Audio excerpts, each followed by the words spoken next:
The echo of absence lingered in every corner of Diep's life. James was gone, yet his presence remained, in the silence of empty rooms, in the memories she refused to let fade.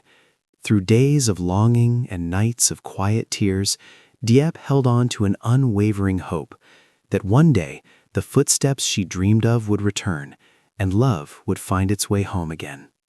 The morning James left, the world did not collapse. The sun still rose, soft and indifferent, spilling light across the floor as if nothing had changed. And perhaps that was the cruelest part. Life continued, steady and unbothered, while Diep stood in the doorway, listening to the echo of footsteps that were no longer there. At first, the absence was almost polite. It waited. It hid in corners, in pauses between breaths. Diep poured tea for two out of habit, only realizing her mistake when the second cup grew cold. She laughed once, quietly, at herself, as if this were just another small forgetfulness of the day. But silence has weight, and slowly it began to press against her chest. Every room carried his outline. The chair near the window still faced the garden, where James used to sit after long days, saying little but watching the sky change colors. The door creaked the same way it always had, but no longer announced his return. Even the air felt different, thinner, as though something essential had been taken with him. Diep told herself not to imagine reasons. She focused instead on ordinary things, sweeping the floor, washing vegetables, folding clothes still warm from the sun. These were the gestures that anchored her, that reminded her she was still living, still moving forward. Yet with every small task came a question she refused to speak aloud. Was this goodbye, or just distance pretending to be permanent? At night, the silence grew louder. It filled the space between ticking seconds, wrapping itself around her thoughts. Diep lay awake, replaying conversations that had ended too soon, searching for signs she might have missed. She wondered if hope was foolish, or if it was the only thing strong enough to survive this kind of quiet. Outside, the road remained unchanged.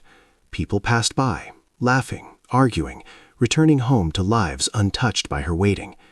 Diep watched them through the window and realized how absence works. It does not announce itself. It settles in gently, disguising itself as routine, until one day you notice you have been living alongside it all along. Still, beneath the silence, something remained, a fragile thread of belief, barely visible but unbroken. James had left, yes, but the story, Diep felt, had not yet reached its ending. Time did not stop for Diep after James left. It learned a different rhythm. Mornings arrived earlier, or perhaps she simply slept less. The rooster's call, the distant hum of motorbikes, the soft clatter of neighbors opening their shops, all of it pulled her back into the ordinary world, a world that did not ask whether her heart was ready to follow. She learned to wait in small ways first, waiting for the kettle to boil, waiting for the market to quiet down, waiting for the ache in her chest to loosen its grip. Each wait carried a memory. James once complained the tea was too bitter. Now Diep let it steep longer than necessary, as if bitterness were something she could grow accustomed to. Some days hope rose without warning.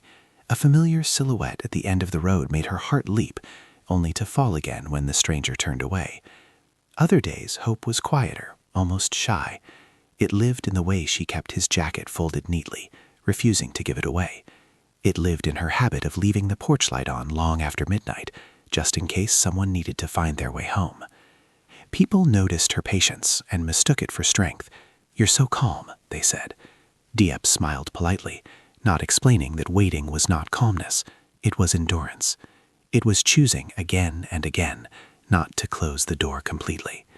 It was believing that absence did not always mean abandonment, that sometimes love simply took a longer road back. Life continued to test her resolve. Bills needed paying, work demanded attention. Laughter returned in brief, surprising moments, then disappeared just as quickly. Diep allowed herself to live without guilt, yet every joy felt incomplete, as though it were missing a witness. She wondered if James was eating well, sleeping safely, thinking of her during his quiet hours. At dusk, when shadows stretched across the yard, Diep often caused. This was the hour James used to come home, tired but steady. She would stand still, listening, her heart tuned to the smallest sound. Most evenings brought nothing but wind and fading light.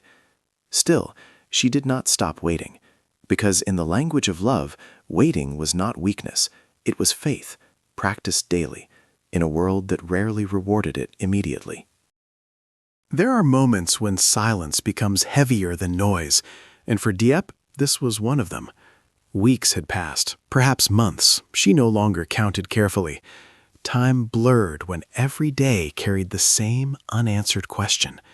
Where are you now, James? The world kept talking, laughing, rushing forward, yet his absence echoed louder than any sound around her.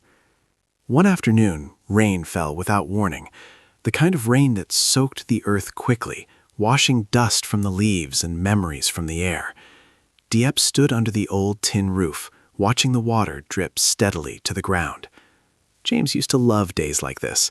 He would joke that the rain made everything honest, no place to hide, no excuses to leave.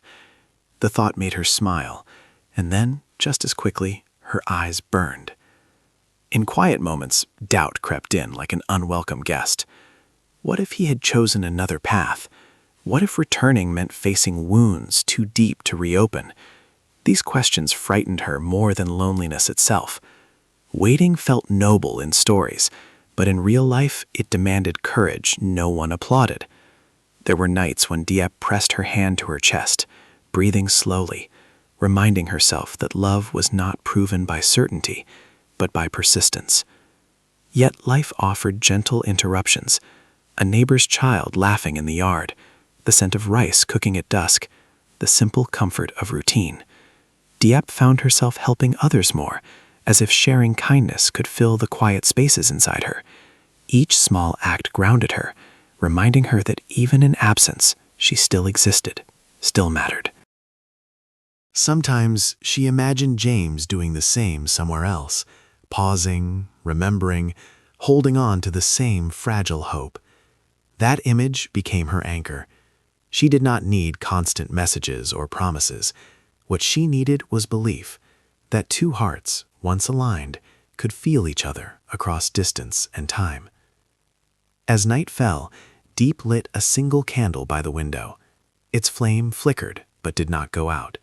She watched it carefully, understanding its lesson. Silence could feel endless, but it was not empty. It carried meaning, memory, and the quiet strength to endure.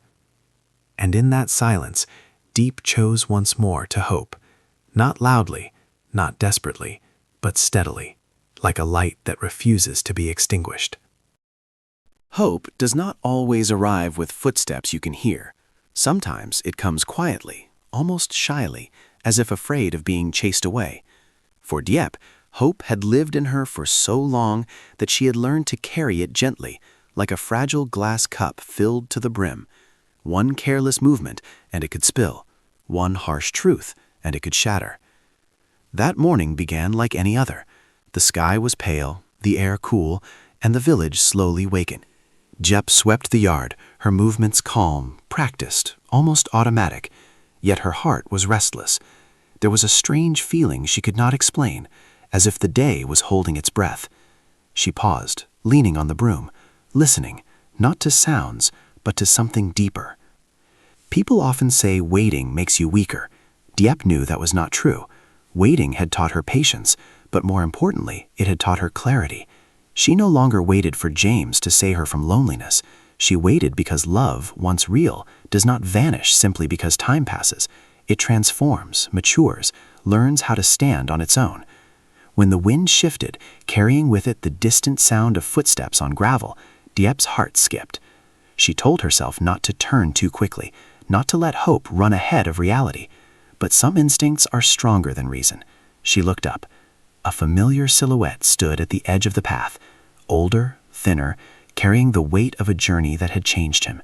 For a second, the world seemed to stop. No dramatic music, no rushing embrace, just two people facing the truth they had both survived. James met her eyes, And in that look was everything he could not say: regret, gratitude, and a love that had learned humility. Diep felt tears rise, but she smiled, not because the pain was forgotten, but because it had finally been understood. He took a step forward, then another. This time she did not run. She stayed, grounded in the life she had built while waiting. When he reached her, she spoke softly, her voice steady. "You're home." Those two words held years of silence, endurance, and unwavering faith. Love, she realized, was never about holding on tightly. It was about trusting that what truly belongs will find its way back. And as the day continued, ordinary, warm, real, Diep understood that hope had not been wasted. It had been preparing her, quietly, patiently, for this very moment. This story teaches us that true love is not proven by grand promises or dramatic sacrifices, but by patience, understanding, and quiet endurance. Deep strength shows that loving someone does not mean losing yourself while waiting for them. Instead, real love allows you to grow, to stand firmly on your own, and to remain kind even when life is uncertain. The lesson here is that absence can test emotions, but it can also reveal their depth. When someone chooses to wait with dignity rather than desperation, they transform pain into resilience. At the same time, James's journey reminds us that running away from responsibility does not erase it. Only by facing the past with honesty and humility can we truly return home, both physically and emotionally. In everyday life, we often believe that love must be loud and urgent. This story gently reminds us that love can also be quiet, steady, and faithful. It is not about controlling another person's path, but about trusting that what is sincere will endure time, distance, and hardship. Ultimately, the greatest lesson is this: when love is rooted in respect and patience, it has the power to heal not only relationships, but also the people within them.